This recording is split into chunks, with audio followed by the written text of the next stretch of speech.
I cannot imagine two people more perfect for each other. While their love was the staple of consistency throughout Friends, Chandler and Monica were never supposed to end up together. When we're 40, if neither of us are married, what do you say you and I get together and have one?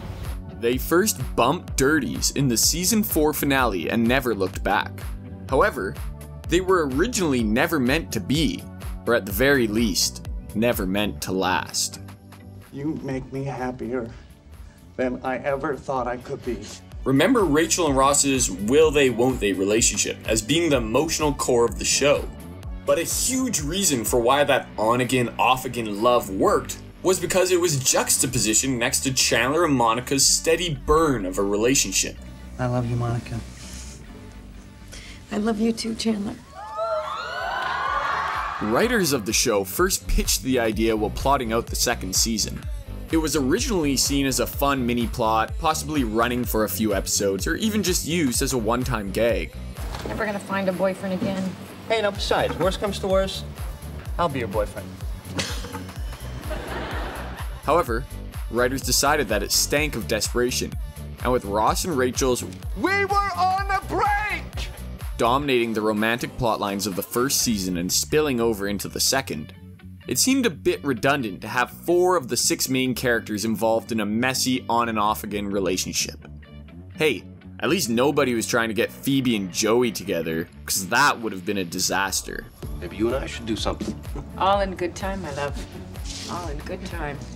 The writing room tabled the idea and forgot about it until the planning of the season 4 finale began.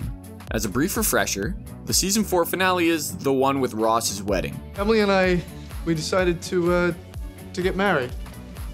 A two-parter, the friends travel across the pond to England, where Ross is set to marry his fiancée Emily. Monica, questioning her life while her younger brother gets set to be married. Please, I'm a single mom with a 30-year-old son. Goes on a bender with Chandler. Ross accidentally says, "Take thee, Rachel," instead of Emily in his vows at the altar, which for all of you out there is a big no-no on your wedding day, and he comes home empty-handed. However, the writers decided not everyone should come home empty-handed, and the idea of a Monica and Chandler hookup was again thrown on the table. You were the most beautiful woman in the room tonight. Really? You kidding? You're the most beautiful woman in most rooms.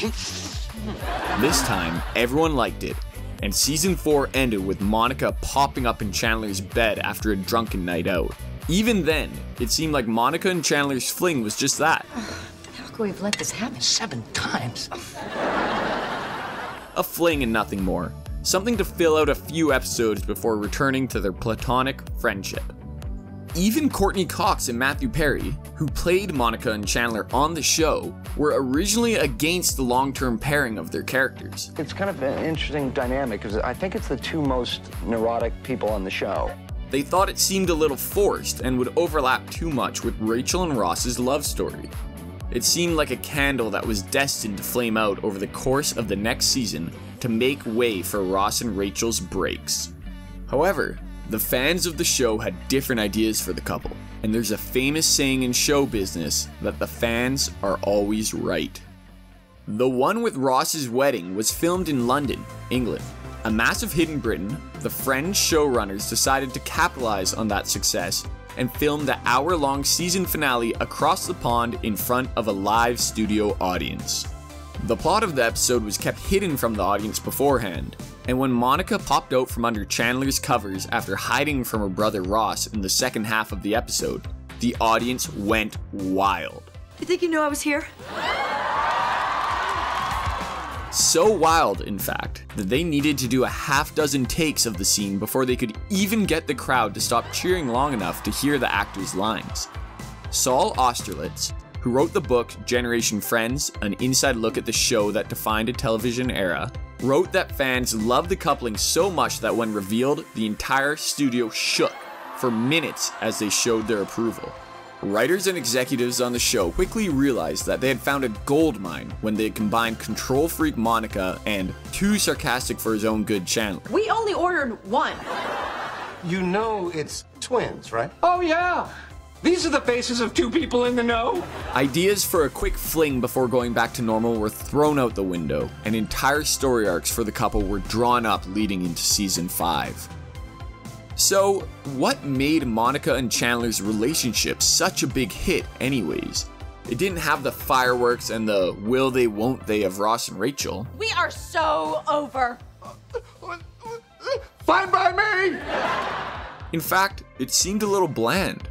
Monica and Chandler were longtime friends who dated in secret, stayed together, and eventually even got married and had a couple of kids. But maybe that's why their relationship was such a success to fans, because it was so relatable. You opened all the presents without me? I thought we were supposed to do that together. You kissed another woman? Call it even? Okay. In real life, most people don't sabotage their ex's weddings because they're still in love with them, or scream, We were on a break! every few days. So while fans loved the tug of war between Rachel and Ross, they felt comfortable with Chandler and Monica. Their relationship was about as real as they come on television. Soon enough, the Monica and Chandler relationship became irreplaceable, and writers had no choice but to move forward with it. Fans loved the chemistry between Courtney Cox and Matthew Perry. But when I'm with you, and we're together, oh my God. Really? Oh my God. Balancing playful jabs at each other with a love that felt so real it almost could be real. While Ross and Rachel remained the center of the show, everyone involved agrees the show would never have become what it was without them stumbling upon Monica and Chandler's slow-burning relationship. From the episode, the one where everyone finds out, where Monica and Chandler both accidentally profess their love for each other in front of the rest of the gang, and on. I thought you guys were doing it. I didn't know you were in love. Monica and Chandler's budding relationship became a centerpiece for the show. Scott Silveri, an executive producer on the show, said that without their relationship, Friends probably would have fizzled out around season 6 or 7. Ross and Rachel were all well and good. I'm pregnant.